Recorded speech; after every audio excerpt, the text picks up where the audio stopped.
So the other day we have started with the topic of revocation of authority कि कैसे कैसे agent की authority terminate होती है. So termination of agency में कुछ पार्ट्स थे by acts of parties. Termination of agency by act of parties यानी कि या तो प्रिंसिपल या फिर एजेंट, दोनों में से कोई उस एजेंसी को खत्म कर रहा है.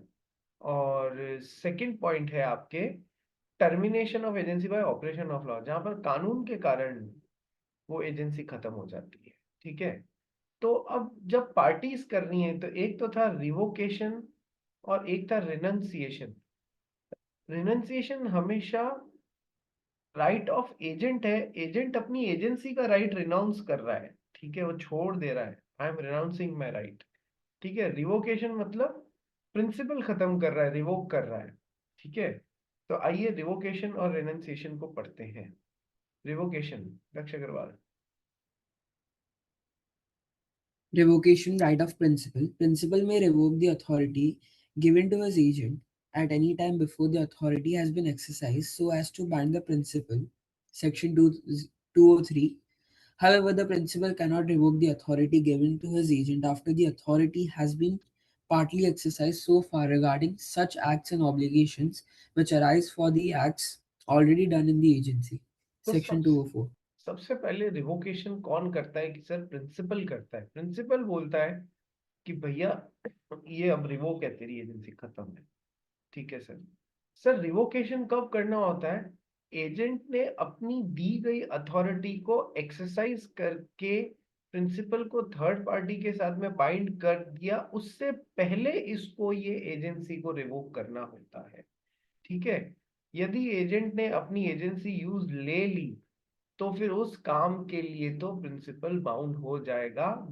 बाद में रिवोक की से ये जो काम ऑलरेडी हो गया है उस पर कोई फर्क नहीं पड़ता है. जैसे कि फॉर एग्जाम्पल प्रिंसिपल ने एजेंट को 10 लैपटॉप बेचने के लिए बोला कि तू मेरा एजेंट है, जाके 10 लैपटॉप बेच किया. ठीक है. अब इसने क्या किया, उसमें से 5 लैपटॉप तो सही में बेच भी दिए. 5 लैपटॉप तो सही में बेच भी दिए. फिर प्रिंसिपल ने इसकी अथॉरिटी रिवोक करी. तो सर आगे के 5 लैपटॉप्स को बेचने के लिए भले ही रिवोक कर दी हो, सर ये जो 5 ऑलरेडी इसने बेच चुके हैं उसके लिए तो ये प्रिंसिपल जो एजेंट ने अपनी अथॉरिटी एक्सरसाइज कर ली है उसके लिए प्रिंसिपल थर्ड पार्टी के साथ में कॉन्ट्रैक्ट में आ चुका है. ठीक है. तो वो फ्यूचर के लिए बची हुई चीज के लिए रिवोक होगी. जो ऑलरेडी एग्जीक्यूटेड है वो उस उससे प्रिंसिपल बाइंड होने लग जाएगा, वो टर्मिनेट नहीं होगी उससे रिलेटेड. देख लो. प्रिंसिपल में revoke the authority given to his agent at any time before the authority has been exercised. या तो उससे पहले तोड़ो. ठीक है. So as to bind the principal. However the principal cannot revoke the authority given to agent after the authority has been partly exercised so far such acts and obligations which arise for acts already done in the agency. जो काम already कर लिया गया है, ठीक है, उनके लिए ये अथॉरिटी कभी रिवोक नहीं होगी. उनसे वो बाइंड होंगे ही होंगे प्रिंसिपल जो है वो थर्ड पार्टीज के साथ. हाँ, आगे के लिए भले हो जाए. इस लाइन का मतलब समझ में आया कि यस सर आ गया. ठीक है. सेकंड पॉइंट पढ़ो रे, रिनंसिएशन. आंसर. अरे आंसर. हाँ सर. क्या खा रहा है आंसर? कुछ नहीं सर. तो फिर वीडियो ऑन कर. सर 5 मिनट अभी उठा. प्रिशा. सर फोन चार्जिंग पे है, बस थोड़ा सा चार्ज हो जाए फिर करती हूँ. ओके. रिनंसिएशन पढ़ भाई, दक्ष Agarwal. Renunciation right of agent. The agent may renounce or resign from agency business by giving notice. Simple, Section plain 200. Plain simple. वो नोटिस दे दे, भैया तेरी मेरी यारी खत्म. यारी मतलब तेरी मेरी एजेंसी का वर्क खत्म, मेरे को अब तेरा काम नहीं करना है. खत्म. ठीक है. चलिए. तो let us read some important points regarding revocation and renunciation. ठीक है. रिवोकेशन और रिनंसिएशन को लेके कुछ जरूरी बातें. पॉइंट नंबर 1 पढ़ ली. Compensation for revocation or renunciation. where there is an agreement to continue the agency for particular length of time, an agency is revoked or announced without sufficient cause, compensation must be paid to the injured party. Section 205. अब देखो, मान लो दक्ष अग्रवाल को धंधा करना था, chartered accountant तो बन गए लेकिन मन में बिजनेसमैन बनने का था। ठीक है, दक्ष अग्रवाल ने कहा यार अपन मुंबई में बैठे हैं, मुंबई में लोगों के पास पैसे की कोई कमी नहीं है, तो अपन क्या करते हैं, अच्छे अच्छे ब्रांड्स की एजेंसी लेते हैं। जैसे कि इसने सोचा कि मैं लेवाइस जीन्स की एजेंसी ले लेता हूँ, let me become an agent for them and मैं उनके बिहाफ पे माल बेचा करूंगा। Okay sir. तो लेवाइस जीन्स के साथ में दक्ष अग्रवाल ने इनका एजेंट बन गया, इनके बिहाफ पे शोरूम खोला, इनके बिहाफ पे बेचने लगा। ये था कि एजेंसी कम से कम 3 इयर्स के लिए दी गई है। ठीक है सर। तो इसने उस हिसाब से अपने शोरूम वगैरह पे खर्चा भी किया। ये भाई एक लेवाई की जीन्स बेचनी है तो स्टैंडर्ड वाला शोरूम होना चाहिए ना, कि उन वो फुद्दू सा शोरूम होगा तो भी चल जाएगा। नहीं नहीं सर, स्टैंडर्ड वाला चाहिए, पैसा लगा। यहाँ पर था कि एजेंसी कम से कम 3 साल के लिए कंटिन्यू की जाएगी। Okay sir. लेकिन लेवाई ने अगले 1 साल में ही इस एजेंसी को खत्म कर दिया, विदाउट गिविंग सफिशिएंट नोटिस या विदाउट कोई मेजर रीजन। ठीक है, सफिशिएंट कॉज नहीं था। दक्ष अग्रवाल बेचारा सीधा सीधा चल रहा था, अच्छा अच्छा धंधा कर रहा था, अपनी अपनी टेरिटरी में ही बेच रहा था, दूसरे एजेंट की टेरिटरी में नहीं घुस रहा था, कभी भी अंडर प्राइसिंग नहीं करता था। ठीक है, सारी बातें अच्छे से की, बट उन कोई सफिशिएंट कॉज नहीं दिया और 3 साल की एजेंसी को 1 साल में ही खत्म कर दिया। तो compensation must be paid to the injured party. Daksh Agarwal को जब ये एजेंसी पर्टिकुलर टाइम पीरियड के लिए दी गई थी और जल्दी बिना सफिशिएंट कॉज के पहले खत्म कर दी गई, तो फिर जो भी इसको इंजरी हुई है वो सब जो प्रिंसिपल है उनको बेयरविथ करनी पड़ेगी। बात समझे? इसलिए without giving sufficient cause. Point number 2, The authority of agent cannot be revoked once it has been exercised to bind the principal. Section 204. मैंने दक्ष अग्रवाल को अपना लैपटॉप बेचने के लिए एजेंट अपॉइंट किया, इसने यदि बेच दिया तो क्या अब मैं ऐसा बोल सकता हूँ नहीं नहीं तेरी अथॉरिटी रिवोक, मैं इससे बाइंड नहीं होऊंगा? अरे नहीं, जो काम इसने कर दिया उससे अब आप थर्ड पार्टी से बाइंड होने लग जाओगे। ऑलरेडी किए हुए काम के लिए अथॉरिटी रिवोक नहीं हो सकती, ये बात ध्यान रखना। ठीक है, ये तो मैंने आपको 5 और 5 लैपटॉप वाले में समझाया था ना, इस वाले काम से तो वो बाइंड हो गए ही हो गए। ठीक है, point number 3,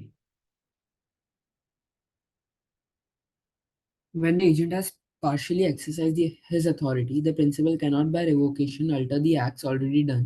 Section 204.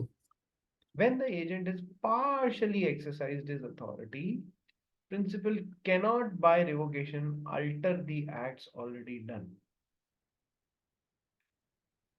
Sir agent को बोला 5 लैपटॉप बेच के आओ, 10 लैपटॉप बेच के आओ। ठीक है, इसने एजेंट ने थर्ड पार्टी के साथ में कॉन्ट्रैक्ट बना भी लिए, जैसा कि प्रिंसिपल ने बोला था, हर लैपटॉप को इसने 50,000 रुपए तक में बेच दिया। लेकिन अब ये रिवोक करना चाहता है अथॉरिटी को, ताकि ये अल्टर कर सके, नहीं नहीं 50 नहीं 60,000। ऐसा नहीं होता है। ठीक है, when the agent has partially exercised his authority, 5 laptop बेच दिए, अभी 5 बाकी, principal cannot by revocation alter the acts already done। जो उसने 5 ऑलरेडी बेच चुका है उसके लिए रिवोक तो नहीं कर सकता, और नंबर 2 अल्टर भी नहीं कर सकता उन टर्म्स को, क्योंकि जो टर्म्स पे एजेंट ने थर्ड पार्टी के साथ में डील कर ली, थर्ड पार्टी तो गुड फेथ में कर रही है। ठीक है, तो अब इन टर्म्स को अल्टर भी नहीं कर सकता प्रिंसिपल। बात समझ में आ गई? Yes sir. चलिए नेक्स्ट पॉइंट की तरफ चलते हैं, notice of revocation.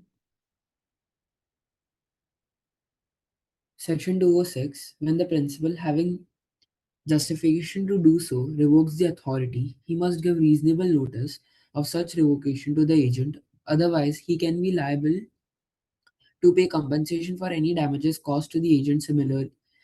Similarly, if agent renounces without proper notice, he needs to make good any damage thereby resulting to the principal.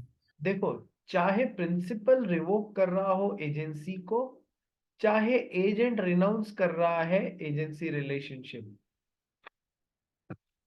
कहीं मतलब दोनों का रिजल्ट तो एक ही हो रहा है ना कि एजेंसी खत्म हो रही है। Yes sir. सर जो भी कर रहा है, चाहे प्रिंसिपल खत्म कर रहा है चाहे एजेंट रेनाउंस कर रहा है, सामने वाली पार्टी को एक रीजनेबल टाइम पीरियड का नोटिस दोगे। सामने वाली पार्टी को एक रीजनेबल टाइम पीरियड का नोटिस दोगे कि मैं खत्म कर रहा हूं। ऐसा नहीं है कि एकदम से हाथ खड़े कर दिए, नहीं भाई आज से नहीं, ठीक है, आज से हम छोड़ रहे हैं, आज से हम तुम्हें निकाल रहे हैं, नहीं। नोटिस देना है। यदि नोटिस नहीं दिया प्रॉपर, उसके कारण कोई डैमेज हो गया, तो फिर वो वसूलना पड़ेगा आपके टाइमली नोटिस नहीं देने के कारण। ठीक है। When the principal having justification to do so, यानी they are justified in doing so, कि उनके पास कोई बहुत अच्छा कारण है रिवोक करने का, चाहे प्रिंसिपल के पास में रिवोक करने का, चाहे एजेंट के पास में रेनाउंस करने का जस्टिफिकेशन है। बिना जस्टिफिकेशन किया है तब तो भाई तकलीफ वाली बात है। ठीक है, अपन ने ऊपर अभी पढ़ा ही था ना कि सर बिना जस्टिफिकेशन नहीं करना है चीजों को। ठीक है, सफिशिएंट कॉज होना चाहिए। विदाउट सफिशिएंट कॉज किया है तो कंपनसेशन देना पड़ेगा, ये अपन फर्स्ट पॉइंट में पढ़ के आए हैं। अब सर था, बिल्कुल कॉज था, जस्टिफिकेशन था रेनाउंसिएशन या रिवोक करने का। ठीक है, he must give reasonable notice. या तो रिवोकेशन हो रहा है उसका, ठीक है, या फिर रेनाउंसिएशन हो रहा है, एजेंट छोड़ रहा है उसका, proper notice, reasonable time period का नोटिस जाना चाहिए to the agent. Otherwise, he can be liable to pay compensation for any damage caused to the agent or caused to the principal. मान लो प्रिंसिपल ने आपके ऊपर बहुत बड़ी जिम्मेदारी दी, ठीक है, लेकिन आपकी डॉटर का एक्सीडेंट हो जाता है। यदि आपकी डॉटर का एक्सीडेंट हो जाता है तो आपके पास जस्टिफाइबल रीजंस है ना, यार मैं एजेंसी के काम की तरफ ध्यान नहीं दे पाऊंगा, अभी उसका ध्यान देना है, मेरे को बच्ची की तरफ ध्यान देना है। ठीक है, तो फिर आप एक रीजनेबल नोटिस दे हो इसको। ठीक है कि सर देखो ऐसा है, मैं इन इन कारणों से, बस जैसे ही आपको नोटिस मिलेगा मैं छोड़, या सर कुछ किसी कारणों से, इन कारणों से जो जस्टिफाइबल है, मैं आपका काम इसलिए मैं नहीं कर पाऊंगा, तो मैं आपको अगले 1 महीने का नोटिस देता हूँ, अगले 1 महीने तक मैं आपका काम संभाल रहा हूँ, जितने आप अपना कोई दूसरा एजेंट नियुक्त कर लीजिए। रीजनेबल नोटिस जैसी भी सिचुएशन है वैसा देना पड़ेगा। बिना रीजनेबल नोटिस दिए छोड़ दिया, इसके कारण प्रिंसिपल को जो भी नुकसान हुआ वो सब डैमेजेस आपको भरपाई करनी पड़ेगी। मान लीजिए अब अपन रिवोकेशन की बात करते हैं। प्रिंसिपल के पास में रीजंस थे एजेंट को निकालने के, और वो निकाल भी रहा है, लेकिन उसने क्या है, एजेंट को इस बात का नोटिस टाइमली नहीं दिया, और बेचारा एजेंट जो है वो थर्ड पार्टी के साथ में प्रिंसिपल के बिहाफ पे जो भी डील थी वो कंटिन्यू करके एकदम लास्ट उस पे लाके और कॉन्ट्रैक्ट बनाने के उसमें आ गया। अब क्या है, जब प्रिंसिपल ने एकदम से एजेंट की एजेंसी रिवोक कर दी, सर एजेंट का पर्सनल नाम खराब हुआ ना थर्ड पार्टी के सामने, कि तुमने तो हमारे साथ में आके परसों डील डिस्कस की और आज तुम कह रहे हो मैं तो एजेंट ही नहीं हूँ। कैसे एजेंट हुए तुम? तुम्हारा इज्जत क्या रह गई? तुम्हारा कोई वो बिजनेस एक्यूमेन है नहीं है? तुमको खुद को ही नहीं पता कि तुमको निकाला जा रहा है, और तो फिर मतलब इसके कैरेक्टर, इसके हर चीज पे क्वेश्चन मार्क आ जाता है।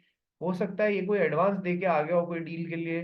सर जो भी डैमेज इसको हो रहे हैं, यदि प्रॉपर रीजनेबल नोटिस के साथ में नहीं निकाला गया, तो इधर ये कंपनसेशन पे करेगा, डैमेजेस पे करेगा। ठीक है, बात समझ में आ गई? Yes sir. तो नोटिस ऑफ रिवोकेशन और रेनंसिएशन, अक्षय अग्रवाल बोलिए। सर लॉस ऑफ गुडविल में कंपनसेशन ले सकते हैं ना, मतलब? देखो मैं तो ये बोल रहा हूँ, डैमेजेस हो रहे हैं ना, अब गुडविल में भी तो यार डैमेज तो हो ही रहा है ना।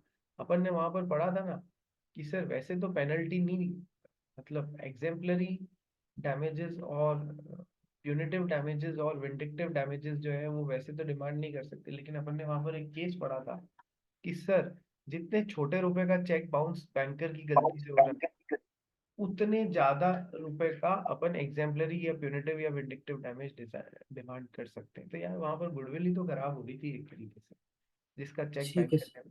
है ना, तो एक तो मतलब ये विंडिक्टिव डैमेजेस का पॉइंट डालना है कि नहीं इस नहीं नहीं नहीं नहीं, ये आखिर अलग में? बात है बेटा, वहां पर इंक्लूड नहीं करना है।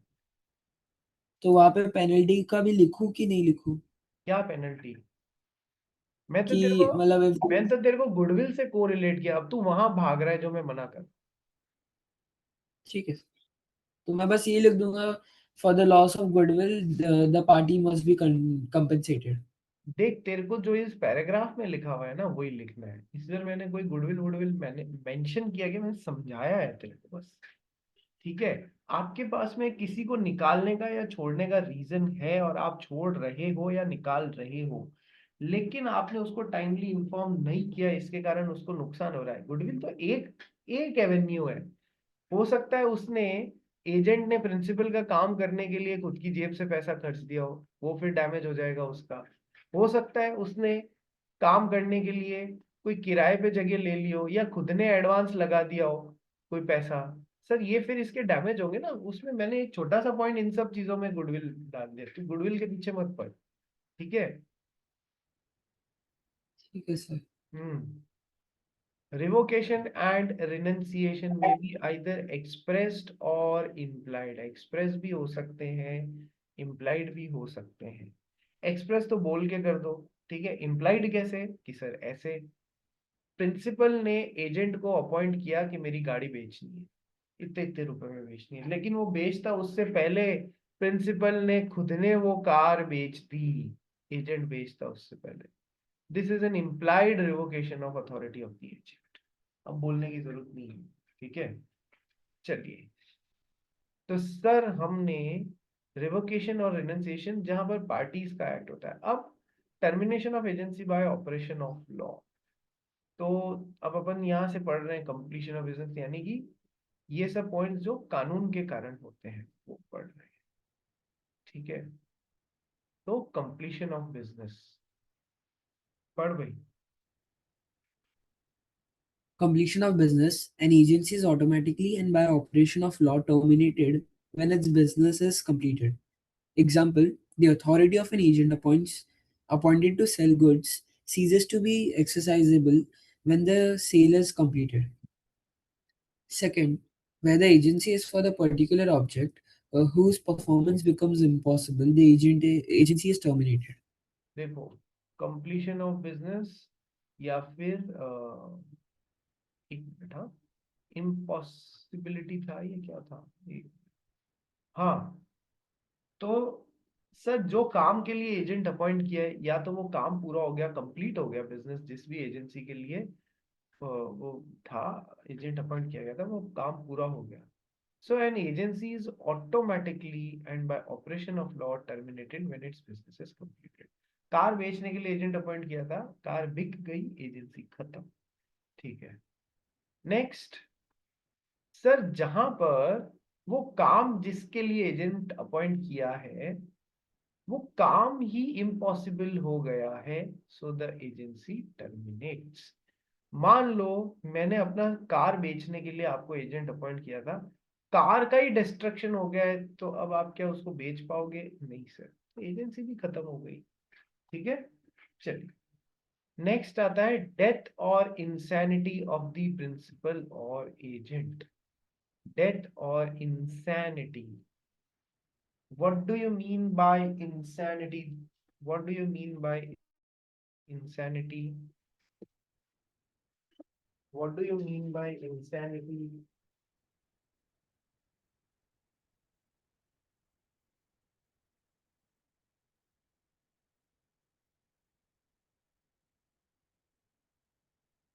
हाँ बोलो भाई,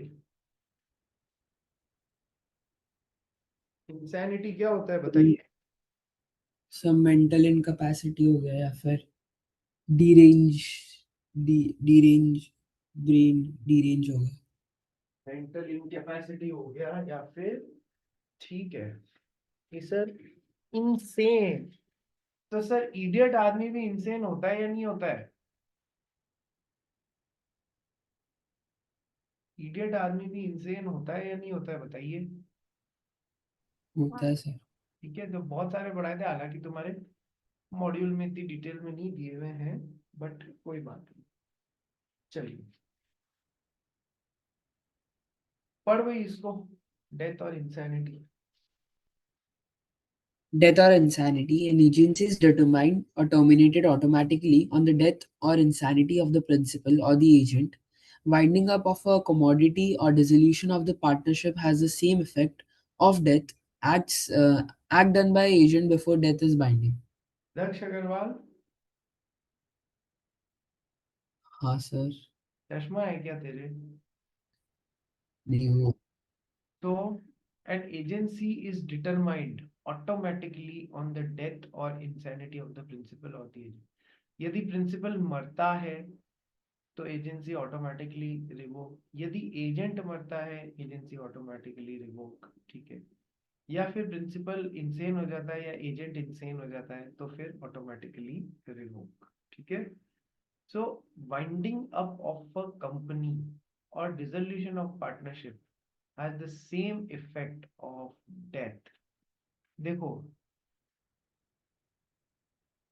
यदि किसी कंपनी ने XYZ प्राइवेट लिमिटेड ने किसी कंपनी ने अपना एजेंट अपॉइंट किया है, अब आप कहोगे सर कंपनी तो मरेगी नहीं, ये प्रिंसिपल है, ये एजेंट है, company is the principal, winding up of the company is equal to its death. या किसी पार्टनरशिप ने एक एजेंट अपॉइंट किया है, sir dissolution of partnership is equal to death of the partnership, तो वो हो रहा है, तो भी एजेंट की अथॉरिटी ऑटोमेटिकली खत्म हो जाएगी। ध्यान रखना, winding up of a company और dissolution of partnership has the same effect of death, ठीक है। Act done by agent before death is binding. मरने से पहले एजेंट ने जो भी काम इसके लिए किया है उससे ये मतलब उस काम के लिए थर्ड पार्टी के साथ में बाइंडिंग हो जाएगा, ध्यान रखना, ठीक है। मरने से पहले एजेंट ने जो भी काम किया उसके लिए प्रिंसिपल बाइंड हो जाएगा, ठीक है। चलिए नेक्स्ट है insolvency of principal. Principal insolvent हो गया, उसको कोर्ट ने एडजुडिकेट कर लिया इंसॉल्वेंट, तो उस मैटर के लिए एजेंसी टर्मिनेट, ठीक है। लेकिन यदि एजेंट इंसॉल्वेंट हो जाता है तो एजेंट तो जस्ट एक कनेक्टिंग लिंक है, उसका कोई मतलब उसकी सॉल्वेंसी या इंसॉल्वेंसी से फर्क नहीं पड़ता है, तो एजेंट की insolvency does not terminate the agency, as simple as that. पढ़ ले भाई। If principal is adjudicated and insolvent, the agency terminates, but insolvency of the agent does not terminate the agency. ठीक है, सेम चीज। Next क्या है, on expiry of time, कि sir time था 5 साल के लिए, 3 साल के लिए, 2 साल के लिए, तो सर वो टाइम पीरियड खत्म हो गया, फिक्स टर्म के लिए अपॉइंट किया था, तो फिर एजेंसी जैसे ही वो टाइम खत्म होगा एजेंसी भी खत्म, चाहे एजेंसी का पर्पस पूरा हुआ हो या न हुआ हो, टाइम खत्म तो एजेंसी खत्म, ठीक है।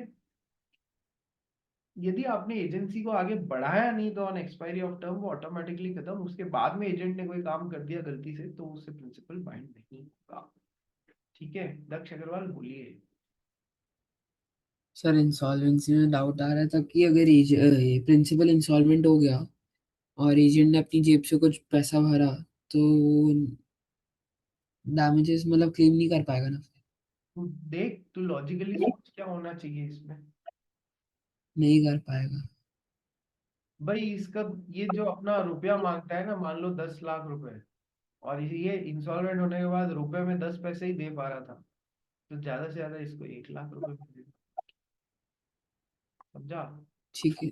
और सर दूसरे केस में जब एजेंट इंसॉल्वेंट हो जाता है तो agent is the connecting link, तो एजेंट जब दूसरी पार्टी से कॉन्ट्रैक्ट बनाता है हाँ, तब sir in case of emergency की अपन बात करें तो इस केस में अगर सामने वाली पार्टी को पता है ये बंदा इंसॉल्वेंट है तो वो इससे क्यों ही कुछ कॉन्ट्रैक्ट करना चाहेगी?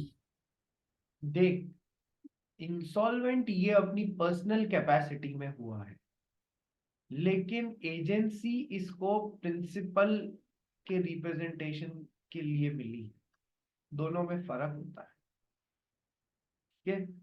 यदि ये मुकेश अंबानी जी है और ये दक्ष अग्रवाल है, दक्ष अग्रवाल पर्सनल लेवल पे भले ही इंसॉल्वेंट हो गया, लेकिन लेकिन ये मुकेश अंबानी जी ने इसको अपना एजेंट अपॉइंट कर रखा है, थर्ड पार्टी को इससे क्या ही लेना देना। तो ये देखिए कि भैया अपने को मुकेश अंबानी के साथ में कॉन्ट्रैक्ट बनाने को मिल रहा है, बात समझा। कई बार ये मैटर इतने बड़े नहीं होते। सर अगर इसमें मैं डेलीगेशन ऑफ अथॉरिटी वाला पॉइंट घुसाऊं जिसमें प्रिंसिपल एजेंट को कुछ भी काम करने के लिए डेलीगेट करना पड़ेगा तो उस केस में सर कोई बंदा प्रिंसिपल मतलब एजेंट को देखते हुए क्यों ही डेलीगेट होएगा उस स्टॉप, यू आर पुटिंग, जिसको कहते हैं ना प्याज के छिलके के अंदर के छिलके के अंदर के छिलके के अंदर के छिलके को ऐसे निकालने की कोशिश कर रहा है जो कोई है ही नहीं, ऐसा कोई फॉर्मेशन ही नहीं है। तो एग्जाम में ये नहीं पूछेंगे कि ये इंसॉल्वेंट होने वाला है, अब ये डेलीगेशन सब अथॉरिटी भी कर रहा है, ऐसा नहीं पूछेंगे जहां तक मेरे को समझ है। फिर आ जाए तो एक अलग बात है, बाकी ऐसा देखा तो नहीं। समझ गया? ठीक है sir okay so expiry of time पढ़ लेना यार। yes sir on expiry of time when an agent has been appointed for a fixed time the expiration of the term puts an end to the agency whether the purpose of agency has been accomplished or not an agency comes to an automatic end on expiry of its term ठीक है, बढ़ा दिए तो ठीक है, नहीं तो otherwise उसी समय खत्म हो जाएगी। मान लो 3 साल की थी, काम हुआ नहीं है, 3 साल पूरे हो गए, यहाँ पर एजेंसी खत्म। इससे आगे एजेंट ने कुछ भी काम कर दिया उससे प्रिंसिपल बाइंड नहीं होगा। ठीक है, चलिए। अच्छा, अपन ने जी तक कर लिया। एच क्या है?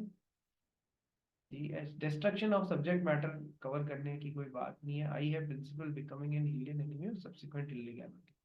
सब्सिक्वेंट इलीगैलिटी भी ध्यान है तुम्हें, तो केवल आई कवर करते हैं, प्रिंसिपल बिकमिंग एन एलियन पढ़ गई। if the principal and agent belongs to different countries and war breaks out between those two countries the contract of agency is terminated खत्म। ठीक है, चलिए। तो ये तो थी अपना फर्स्ट पॉइंट कि sir agency, revocation of authority या एजेंसी पढ़ रहे हैं सर, जहां पर एजेंसी टर्मिनेट होती है या खत्म होती है वो वाले पॉइंट पढ़ लिए, चाहे एक्ट ऑफ द पार्टी से चाहे बाय ऑपरेशन ऑफ लॉ, वो वाले पॉइंट पढ़ लिया अपन ने। अब अपन पढ़ रहे हैं second part of this, agency खत्म करने का, कि सर कुछ एजेंसीज ऐसी होती हैं जो इररिवोकेबल एजेंसी होती हैं, जो इररिवोकेबल एजेंसी होती हैं, जिन्हें तोड़ा नहीं जा सकता। जैसे कि agency coupled with interest. Coupling मैंने उस दिन भी आपको बताया था ना, ऐसे हो जाती है कि सर मेरा कोई इंटरेस्ट इन्वॉल्व है जिसको वसूलने के लिए मैं एजेंट बना हूं, तो चाहे आपकी डेथ हो जाए प्रिंसिपल की, मेरी एजेंसी खत्म नहीं होगी। चाहे आप इसे तोड़ने की कोशिश करें तो भी ये खत्म नहीं होगी, क्योंकि मेरी एजेंसी में मेरा इंटरेस्ट इन्वॉल्व है। मान लो मैंने उस दिन आपको एग्जाम्पल दिया था कि सर हमारी प्रिशा को, जो है रिचा को 10 लाख रुपए चुकाने हैं, लेकिन जेब में पैसा नहीं है। तो इसने रिचा को बोला, रिचा मेरा एक फ्लैट पड़ा है, उसकी कीमत आज 40 लाख रुपए है, तू बेच दे, जो बेस्ट कीमत में इसको बेच सकती है, मैं तुझे एजेंट अपॉइंट करती हूँ, मेरे ब्याह पे तू बेच दे, अपने 10 लाख रुपए उसमें से ले ले, बाकी के पैसे मुझे दे देना। ठीक है, तो sir this is an example of an agency coupled with interest. Can it be revoked? No sir, this type of agency is irrevocable. Last में लास्ट एग्जाम में इससे क्वेश्चन आया है, ध्यान रखना, लास्ट एग्जाम में इससे क्वेश्चन आया है। चलिए, ये तो हो गई एक बात। अच्छा, क्या प्रिंसिपल जो है उसकी डेथ हो जाएगी तो भी एजेंसी रिवोक नहीं होगी? सर मेरे ख्याल से नहीं होगी, बाकी अपन अभी पढ़ते हैं। ऋचा जी बोलिए। और मेरे को वो पर जो आपने अभी एग्जांपल दिया ना उसमें एक डाउट था कि जैसे अभी प्रशांत ने मेरे को बोला कि मेरे को घर बेचना है और उस घर को बेच के 40 लाख आ रहा है। पर अगर मेरे को मैंने ऐसा कुछ किया कि वो घर को बेच के 40 लाख आ रहा था और मैंने उसको बोला कि मेरे को घर से 30 लाख में मिल रहा है और मैंने 20 रख लिया इंस्टेड ऑफ 10, तो प्रिशा को वो बात पता नहीं चल रही, तो फिर उसमें प्रिशा कुछ कर सकती है मेरे अगेंस्ट। मुझे सिचुएशन समझ नहीं आई कि तेरे को कितना मिल रहा था, फ्लैट 40 में की बजाय तूने कितने में मतलब खरीदा? फ्लैट का मेरे को 40 लाख, घर बेच के 40 लाख ही मिलने वाला है। आइडियली प्रिशा को मुझे 10 लाख देना है, पर मैंने उसको बोला कि फ्लैट बेच के मुझे सिर्फ 30 मिल रहा है और मैंने 20 रख लिया। 20 नहीं, 40 में से तूने बोला कि 40 30 में से मैंने, तूने 10, तू तो 10 ही रख सकती है और उसको दिया 20। हाँ, ठीक है। बाकी का 10 मैंने बताया ही नहीं उसको हाँ कि मिला है। हाँ, तो अब प्रिशा क्या कर सकती तो है? हाँ, प्रिशा मेरे अगेंस्ट, मतलब उसको पता नहीं चल रहा, बट आगे जाके अगर पता चला तो वो मेरे अगेंस्ट एक्शन ले सकती है। तो ऋचा जी, हमने एक बात पढ़ी थी कि एक एजेंट को अपनी एजेंसी बिजनेस के दौरान सीक्रेट प्रॉफिट्स नहीं बनाने होते हैं। यदि बनाए हैं तो पूरा यहाँ पर वसूला जाएगा या नहीं जाएगा? बात समझ में आ गई? पढ़ के आ रहे हैं ना अपन ये पॉइंट? ठीक है। समझा सर। हाँ, वैसे भी यारी दोस्ती में क्या ही सीक्रेट प्रॉफिट बनाओगे यार।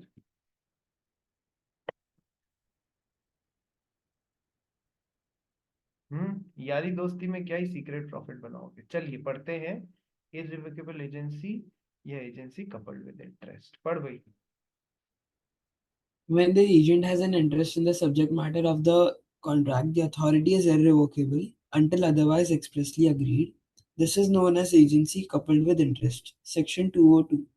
Agency coupled with interest is not revoked on death or insanity of the principal. देखो, when an agent has interest in the subject matter, interest है उसका subject matter of the contract में, his authority is irrevocable. क्या interest है कि sir इसको बेच के मेरे को पैसा वसूलना है मेरा, जो मेरे प्रिंसिपल के पास में पड़ा हुआ है, दे ही नहीं रहा है वो। ठीक है, तो when the agency as agent has interest in the subject matter, बिल्कुल इंटरेस्ट इन्वॉल्व हो गया उसका, his authority is irrevocable until otherwise expressly agreed. जब तक कि आप एजेंसी कपल्ड विद इंटरेस्ट में एक्सप्रेसली इस बात को नहीं बता दो कि भले ही ये एजेंसी कपल्ड विद इंटरेस्ट है तो भी तो भी मैं ये रिवोकेबल होगी, मैं जिस दिन चाहूँ तुमको हटा सकता हूँ। या तो इतनी बुद्धिमत्ता रखो कि उस एजेंसी को, एजेंट को अपॉइंट करते वक्त बोल, उसमें लिखवा दो कि है ना, कपल्ड विद इंटरेस्ट भले ही है पर ये इरिवोकेबल नहीं होगी। रिवोक चाहूँ, तुम गलत कर रहे हो मेरे साथ में तो मैं रिवोक भी कर सकता हूँ। ठीक है, इतनी समझदारी रखना। This is known as agency coupled with interest. Exam का क्वेश्चन है, agency coupled with interest is not revoked on death और insanity of the principal. Principal की चाहे डेथ भी हो जाए ना, नॉर्मल केस में तो क्या होता है, प्रिंसिपल की डेथ हुई एजेंसी खत्म, या प्रिंसिपल इंसेन हुआ एजेंसी खत्म। लेकिन sir, in case of agency coupled with interest, की डेथ भी हो गई तो भी, जहां से पावर मिल रही थी उस जगह की डेथ हो गई तो भी ये बेच सकता है थर्ड पार्टी को, के साथ में वो कॉन्ट्रैक्ट बना सकता है जिसके लिए एजेंसी कपल्ड विद इंटरेस्ट है, कोई प्रॉब्लम नहीं होगी। बात समझे जी? बात समझे जी? Yes sir. एग्जाम्पल पढ़ भाई। Example: P borrows 20,000 from A, promising to pay A within a year and appointing A as his agent to sell P's land if P fails to pay. A's agency is coupled with interest. P ने ए से बोरो किया 20,000 रुपए, बोला 1 साल में पे कर दूंगा, और जिससे बोरो किया उसको अपना एजेंट भी अपॉइंट कर दिया कि यदि मैं नहीं कर पाया तो तू मेरे लैंड को बेच देना। ठीक है, P fails to pay, as agency is coupled with interest. ठीक है, आइए सेम लिंक पे एक बार वापस रिज्वाइन कीजिए।